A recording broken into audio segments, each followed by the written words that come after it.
How did we get here? It is the one question so many are asking. Season 1 of The Rings of Power lost over half its audience. Season 2, according to reports, did even worse. And yet, Amazon is forging ahead, pouring billions into a series that fundamentally misunderstands Tolkien's world. The problem isn't just that The Rings of Power is, as a matter of opinion, a bad show. It is a bad adaptation. It doesn't just alter Tolkien's story, it dismantles it, replacing carefully crafted lore with rushed timelines, shallow character arcs, and a complete disregard for the core themes of Tolkien's mythology. But this isn't just about one show either. Hollywood has developed a dangerous trend, a belief that canon is optional, that stories can be rewritten without consequence. The Rings of Power is merely an example that's close to my heart and probably most of you here, but it is one in a long line of franchises suffering from this mindset. So, what's gone wrong? Why does canon matter? And why did the Lord of the Rings films succeed, where the Rings of Power failed, when they aren't 100% canon accurate either? Let's look at this today. Build me a army worthy of Mordor.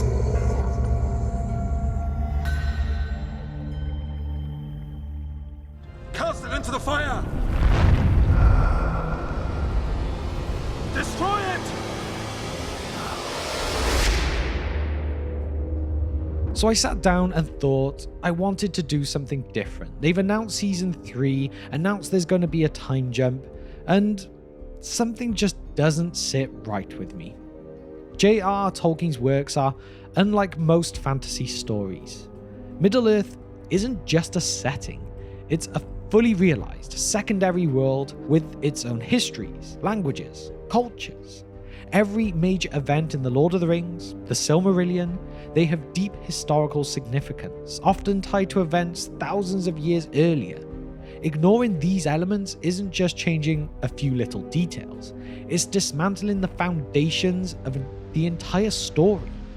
This is where The Rings of Power fails at its most fundamental level. Instead of respecting the established canon, it reconfigures the timeline, rewrites key characters, introduces new ones, and invents plotlines that contradict the very nature of Middle-earth. Of course, I will give some examples. I'm not just gonna hate on the show without any reasoning. Look at the condensing of the Second Age. In Tolkien's timeline, the Second Age spans over 3,400 years. In The Rings of Power, everything is compressed into what feels like just a few years, obliterating the slow corruption of Numenor and the gradual deception of the elves by Sauron. And if we look at the obvious one of Galadriel as a warrior general, in Tolkien's writing, Galadriel is one of the most powerful and wise beings in Middle-earth, but she is never a reckless warrior seeking vengeance. The show's attempt to turn her into an action hero strips her of the regal wisdom that makes her one of Tolkien's most enduring characters. And what about Sauron's identity crisis? The idea of Sauron disguising himself as Anatar, the Lord of Gifts, and deceiving the elves is such a key part to his character. The Rings of Power instead makes him a shipwrecked Halbrand, wandering aimlessly with Galadriel. This completely undermines the cunning, the manipulative nature that defines Sauron for the evil being he is. And what about the presence of hobbits, Harfoots? There is no indication in Tolkien's writings that hobbits had any involvement in the events of the Second Age. That's pretty much against their character. They stay out of events. Their inclusion in the show is a transparent attempt to shoehorn in something familiar from the Lord of the Rings movies at the cost of logical world building to anyone that knows Middle-earth. The point is, they have gone unnoticed until Bilbo goes on an adventure, until Frodo gets involved. This is so important to what the hobbits are. Tolkien was incredibly deliberate in his storytelling. His lore isn't just background flavor, it's an integral part of the narrative structure. When you remove it, the whole thing begins to collapse. Of course, I must address, when people defend the Rings of Power's choices, one of the most common counter-arguments is, But Peter Jackson changed things too. And yes, that is absolutely true. The Lord of the Rings trilogy made many alterations to Tolkien's text. Some were necessary for the transition from book to film, while others were creative choices made to improve pacing, character arcs, or tension.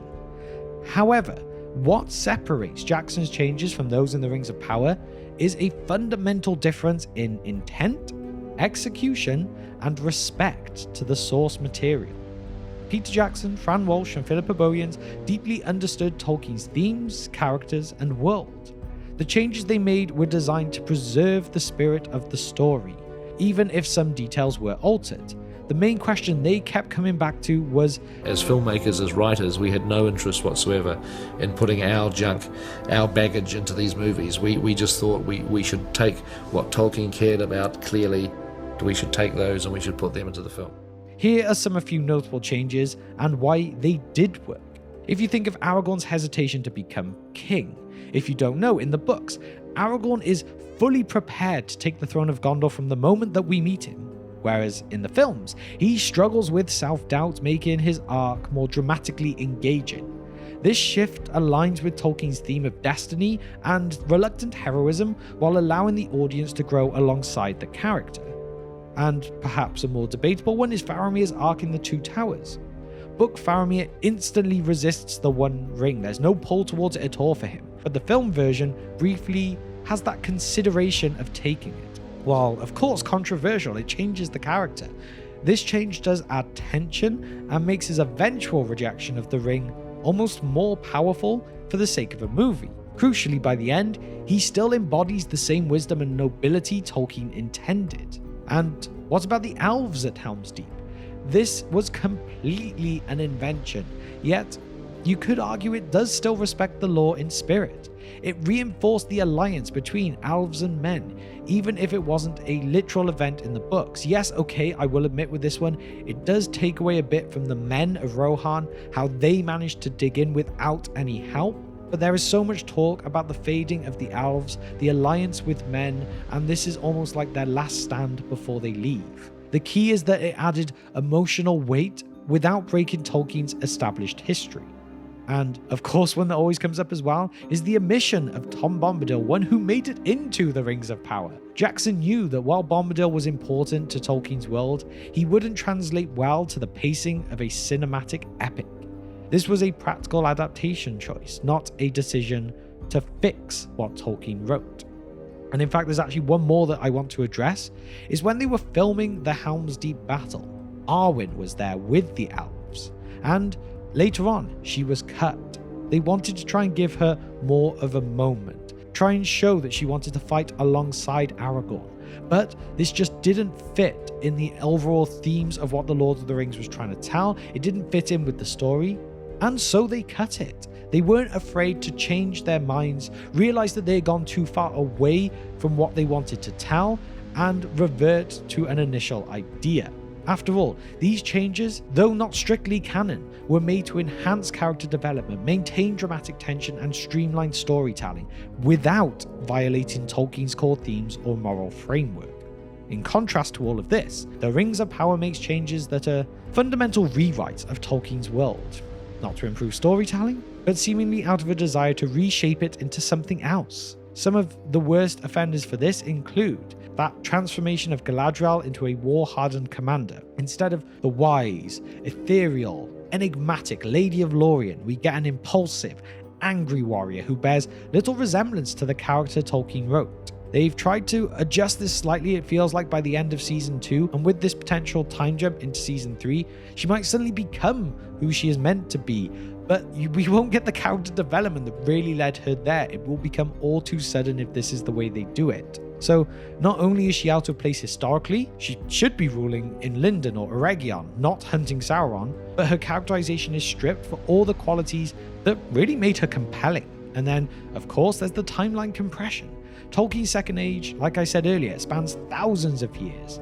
The show crams everything into what feels like a single human lifetime.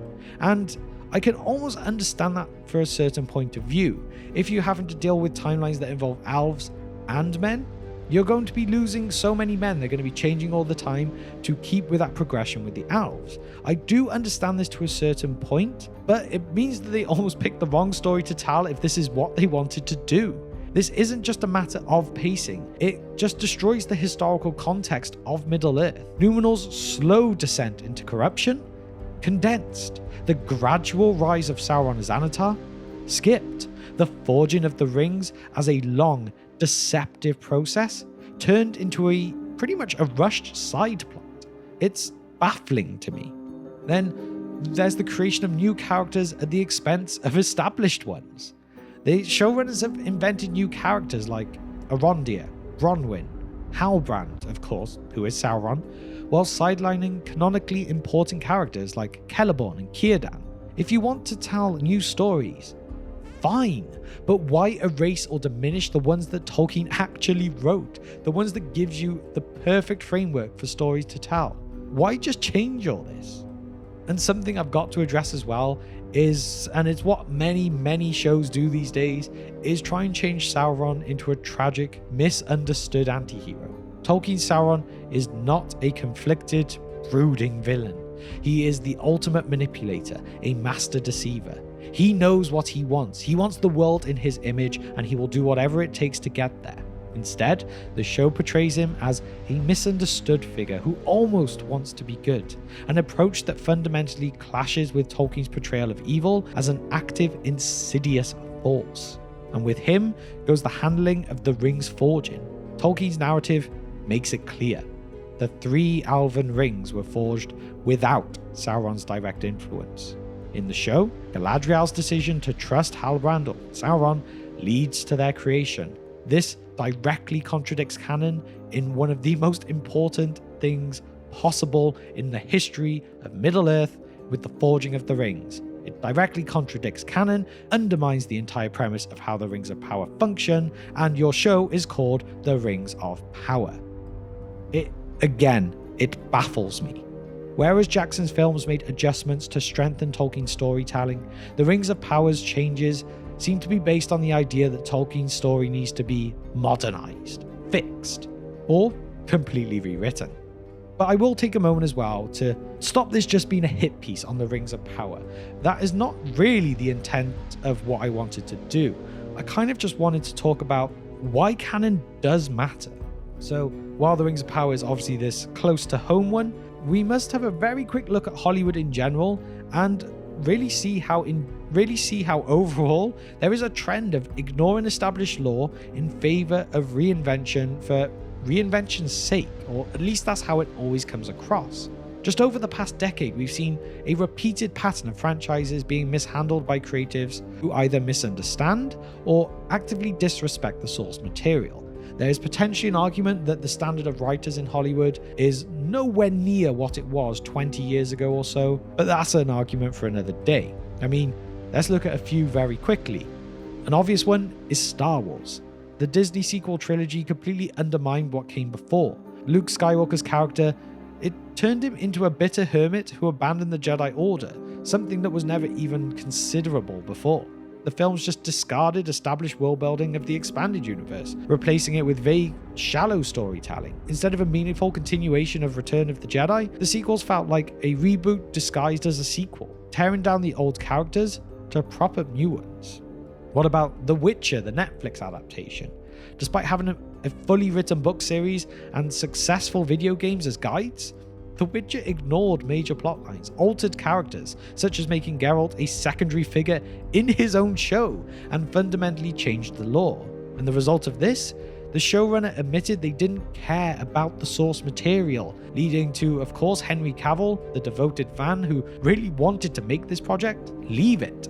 Another one, Doctor Who. This long-running series, this British classic, it has seen a drastic shift in recent years, rewriting such previously established lore. Just consider the timeless child retcon. Instead of respecting the long history of the show, modern creatives insert their own ideological viewpoints, often at the detriment of established continuity. So with this, the core issue of all of these examples, including The Rings of Power, is that they treat canon almost as an obstacle rather than a foundation. When creators think they know better than the original authors, the result is often a shallow, soulless imitation of what once made these stories great. Tolkien's world is beloved precisely because it is deeply thought out, carefully structured, and thematically so rich. Every name, location, historical event that is in the Silmarillion or the Lord of the Rings was meticulously placed there for a reason. To think you could do better than Tolkien himself is an insult to what he left behind.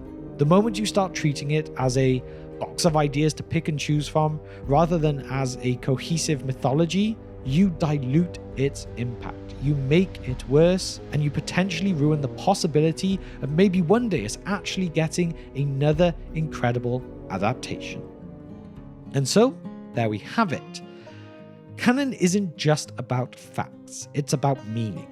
It's what gives stories depth, weight, a sense of authenticity. When filmmakers, showrunners, or writers dismiss canon as a hindrance, what they're really dismissing is the integrity of the story itself. The Rings of Power is not just a bad adaptation. It is a bad textbook example of what happens when a creative team fundamentally misunderstands the material they are working from. And with the announcement of Season 3, it seems we are in for more of the same.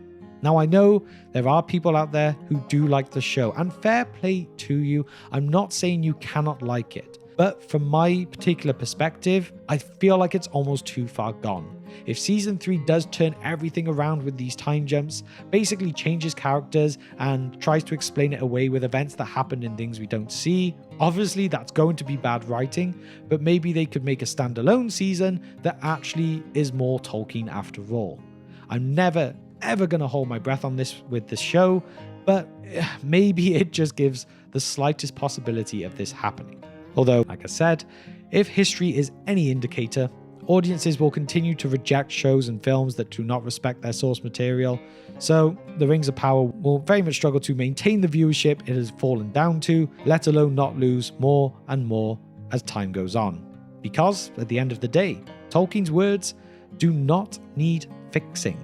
They simply need to be told by people who understand why they mattered in the first place. But now it is your turn. I want to hear from all of you. Am I wrong with what I've said today about the show? Or do you agree? And how important do you think canon really is to an adaptation? Please share all of your thoughts and opinions on this in the comment section down below. And along with this, if you would like to support the channel in other ways, please consider our Patreon. You can't always rely on YouTube itself, so this extra support will really help the channel stay strong and keep us getting that content out for you. But with that, thank you for spending just some of your time with me today, and I will see you next time on The Broken Sword.